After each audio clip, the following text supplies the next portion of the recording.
is from W-E-N-M. Philadelphia. And now here are the 6 hits and a miss, singing Santa Claus is Coming to Town. You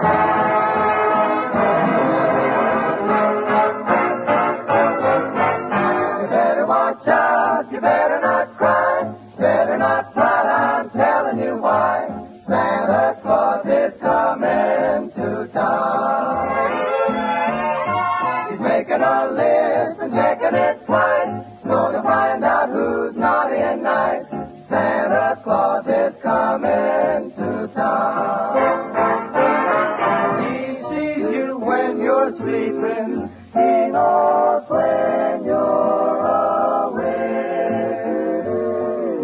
He knows if you've been bad or good, so be good for goodness sake. You better watch out, you better not cry, better not, I'm telling you why. Santa Claus is coming to town.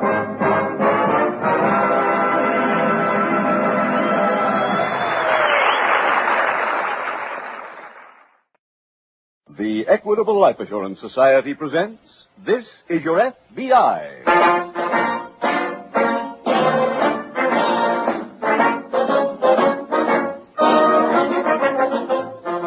This is Your FBI, the official broadcast from the files of the Federal Bureau of Investigation.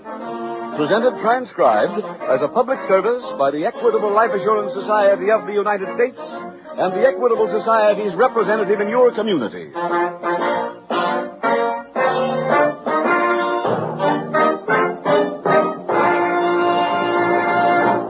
AHO. AHO. If you contemplate placing a mortgage on your home, it will pay you to remember those letters. They stand for the Assured Home Ownership Plan of the Equitable Life Assurance Society. A money-saving home-saving plan designed to speed the day when you can say, "No mortgage on my house. I own it free and clear." If that appeals to you, please listen carefully in about 13 minutes for full information on the Equitable AHO plan.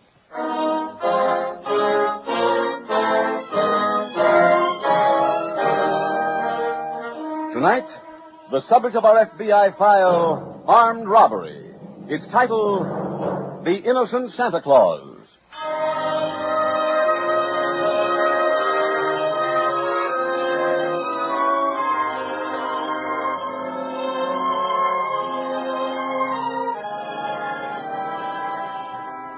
Nearly all criminals are emotionally childish, undependable, and unscrupulous.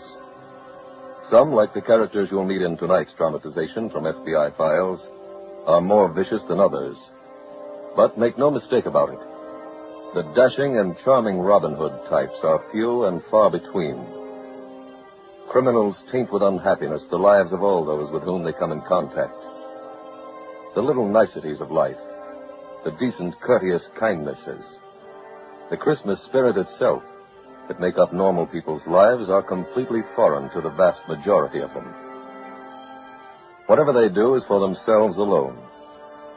One of your FBI's major purposes in bringing you these programs is to present the underworld as it really is, without glamour, without sentimentality.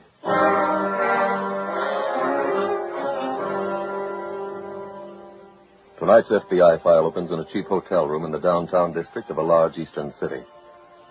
A 12-year-old girl is alone in the room. She walks to a full-length mirror on the wall and sings a song. When she finishes, she bows to the mirror. Thank you, ladies and gentlemen, for your kind applause. That was a great act, but we've got a long show. So let's meet a star who needs no introduction. Wait a minute. I didn't hear you come in. Honey, you ought to know better than to try to bring on a star that way. Oh, but I was just trying to have What theater were you playing? the one I'm named after. All right. You're on the stage at the Roxy. A sensational flash act has just finished. Mm-hmm. Now your star's on next. So you want to give her a bill, huh? But, Daddy, you always say, and now a star who needs no introduction. I know I do. But then I introduce them. Oh. And I tell a couple of jokes. Like, as I was coming in the stage door tonight, a bum came up and asked me for $2 for a cup of coffee. And I said, $2 for a cup of coffee? Why, you can get one for a nickel. And he shrugged his shoulder and says, well, can I help it if I'm a big tipper? Now you got the audience going, see?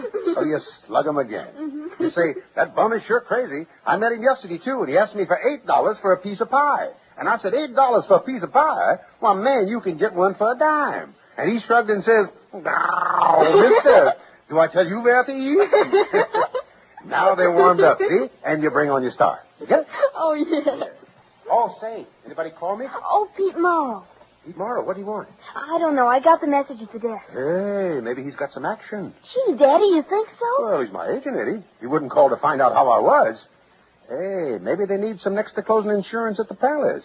Can be anything. Wow-wee. Yeah, come on. Hit me with a good luck kiss and I'll go see him.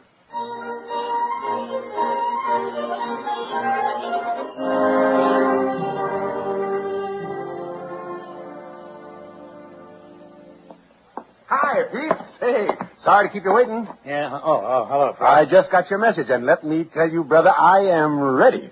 I got 2 new routines, and I got a kid writing me a parody on Melancholy Baby. Wait till I give you the opening. I come out in a broken-down suit, see? Hey, Fred, I didn't call you for a theater job. Oh, that's okay. I do just as good in nightclubs. I'll just move the song up. Wait a minute, Fred. This ain't a nightclub job either. A guy uptown called me this morning, and he's having a Christmas party for some kids at his house tonight. He wants a guy to play Santa Claus. And you call me for that? That's it. Now, look, Pete, I know Vaudeville's dead, but there's still a lot of places where I can... There's $25 in it. Well, look, I give my dresser more than that. Fred, look, I better level with you. Vaudeville ain't dead, but you are. I couldn't book you in a charity bazaar. You couldn't book Abraham Lincoln at a patriotic rally. You want the job or not? No. Okay, then I'll get somebody else. Well, go ahead. Oh, Fred, by the way, how's your kid these days? Great. Good, I'm glad to hear it. She eating good? Well, sure. I got to cut her down. She's getting a little heavy. Well, she's even... Yeah? Even what? Okay. I'll do it. Your Santa Claus outfit's right there in that box. The car will pick you up in front of your hotel at 7. Now, you'll be ready.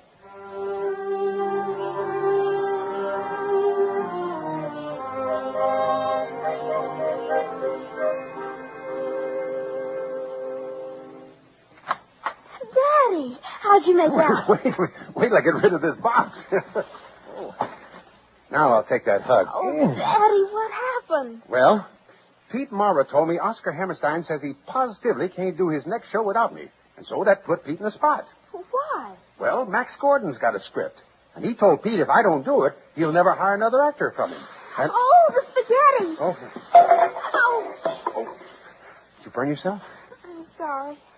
I didn't keep watching and the water all boiled out and the spaghetti's ruined. So what? That was our last can. Look, you're going down to the grill and eat steak. That's what they said at the desk. No more signing. I'm paying them cash. Now, go ahead. Go ahead. Aren't you eating with me? No, honey. Where are you going? Well, you see, Oscar Hammerstein is crazy to have me in the show he's doing, but the Angels don't know me. So Oscar asked me if I'd do him a favor and audition. Oh. You never saw a guy so sorry in your life asking me to audition. But I told him I don't mind. I knew the spot he's in. Can I go? Oh, no. Not tonight, honey. Now hit me with a good luck kiss and run down and have your dinner. That's it. Now, go ahead. But, Daddy, I always thought when they did a show, they hired the actors before they bought the costumes. Well, they do. Then how come Mr. Hammerstein had your costume already? Huh? On that box it says Santa Claus costume, size 42. Oh, that. Well, you see, after the audition, I'm going to play a benefit. Daddy? Okay. I never could con you. You want to know what a big star your old man is? I'm playing Santa Claus at a kid's party uptown. You're playing Santa Claus? Yeah. Oh, that's wonderful. Hmm? Daddy, that's great. Santa Claus is the biggest star in town right now. Who's bigger? Well... Hope, Crosby, the Lone Ranger? They're nothing at Christmas time. Santa Claus and his reindeer are headliners. Maybe you're right. Of course I am. It's perfect casting. They finally got a star playing a star's part. Don't you understand? Yeah, I understand. Thanks, honey.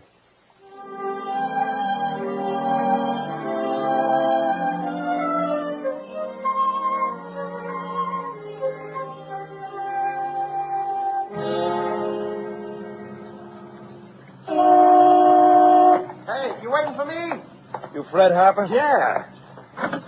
All right, get in. Okay.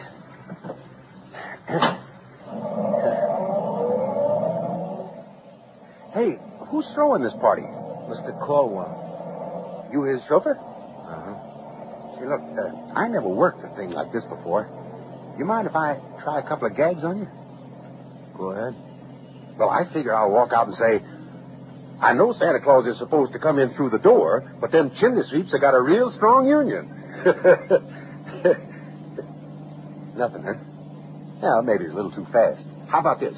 I'd have been here sooner except for one of my reindeer. He showed up late because he went to the movies.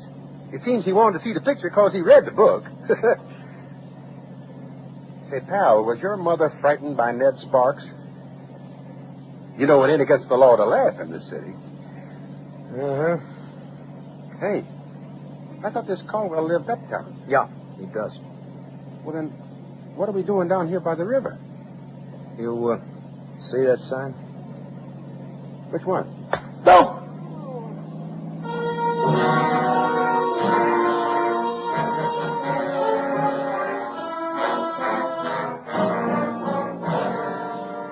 The following day, on a street corner near the local FBI field office, Special Agent Jim Taylor meets Police Detective Mike Wolf. Hey, Mike. Oh, hello, Jim. I just come up to see you. Oh, what about? A jewel theft last night. Where? Uptown. The home of some people named Caldwell. Oh? What's our jurisdiction? Interstate transportation. These Caldwells live in a big house on the Heights just off the approach to the Huntington Bridge. You know where the Cloverleaf turn begins. Yeah. Well, they were having a Christmas party last night for their children and some neighborhood kids. Mr. Caldwell went all out and hired an actor to play Santa Claus. Santa Claus stuck up the place. Oh, no. Yeah. Tied up the children, the Caldwells, and their help, and then he emptied Mrs. Caldwell's jewel case. Hold it, Mike. The light's against it. How much did Santa grab at the party? About $15,000 worth of jewelry and $300 in cash. Oh, that's quite a haul. After he left, one of the parents wiggled over to a window and saw him drive across the bridge. How'd they know it was a thief's car? Oh, it had a broken taillight, so they could follow it all the way. Ah. The alarm's already gone out on the car. Come on, go on. Mike, any prints found around the place? I haven't been up there yet, but I doubt we'll come across any. Part of the Santa Claus outfit was a pair of rubber gloves. Oh, I see. We won't need the prints for identification, though. We know who Santa Claus was. How? Mr. Caldwell told me he was hired through a theatrical agent named Pete Morrow. I contacted Morrow and learned that he sent an actor named Fred Harper. Find out where he lives? Yeah, the hotel vending. I called there, but his room didn't answer. You interviewed the victims yet? No, I was going to do that now. Okay. I'll go over to Harper's hotel.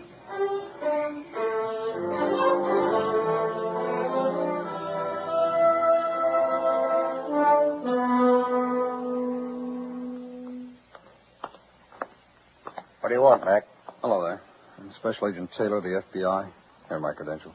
What can I do for you? Will you please ring Mr. Fred Harper's room? He's not in. His little girl's been looking for him, too. Seems he didn't get home last night. Oh, you know Harper? Very well. I was once his straight man.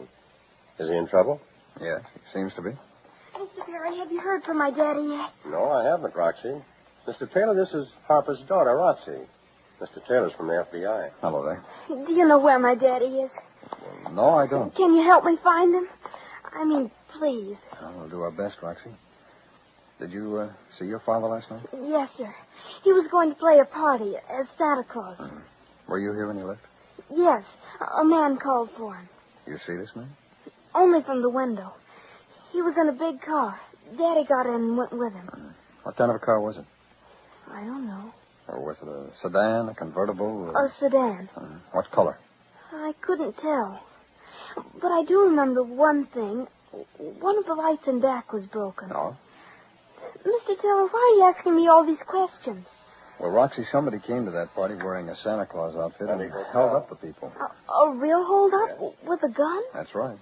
Not Daddy. He couldn't do anything like that. He's not a crook. Mr. Taylor, phone call for you. Oh, thanks. Please believe me, Mr. Taylor. I'll be right back, Roxy. You can take it on that phone. Fine, thanks. Hello. Hey, Jim. This is Mike Wolf. Yeah, Mike. Fred Harper's been picked up Oh, where? near the approach to the Huntington Bridge.